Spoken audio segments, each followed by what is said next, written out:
Good morning and welcome back to Nasdaq Trade Talks. I'm your host, Jill Malandrino, Global Markets Reporter at Nasdaq. We're on day 2 of the 2018 Options Industry Conference, and I'm with JJ Kinahan, Chief Market Strategist over at TD Ameritrade. Great to see you as always. Always a pleasure, Jill, in different locations. I know, we just meet in different cities and get to talk about the markets, but you're about to moderate the Industry Leaders Panel, OIC. It's the most well-attended, highly anticipated. What are some of the topics you and the panelists are going to discuss? Well, I think what we're going to start out with actually is you tend to go to these kind of conferences and all you hear is what's wrong, what's bad.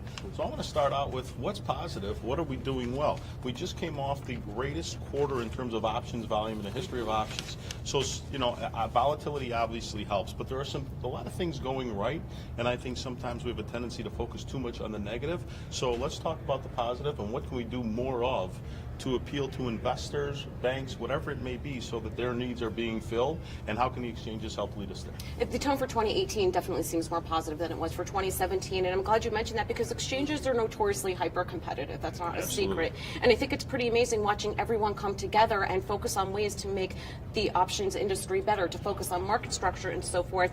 Why is it important for the industry to see the exchanges come together and make this happen? Well, I feel like, you know, the option space is kind of a small one, and, you know, I always equate it to hockey players. You're happy someone will come and talk to you about what you do, and so I think it's important that we do that, and we demystify options in general for what goes on here. And I think that anything that we can do together, there are a lot of things we can agree on in terms of maybe the amount of strikes out there, et cetera, that will benefit market makers, the retail traders, the bank, and the exchanges. So if we can just start working on the things that we have in common that we know we can solve in the short term, it's going to help everybody have a better experience. And even though the exchanges, they compete like dogs every day, just like, you know, I compete against the other brokers, et cetera, when it comes to the benefit of the industry, one of the things we're really good at is coming together to make sure that everybody has a better experience. All right, and let's talk about challenges and opportunities overall in the options industry. What do you say? Well, first of all, you know, the challenge we always have had since day one is I call them nuns to ones, those folks who have never engaged with the options industry who probably would if they could understand it better. So we always have an education issue.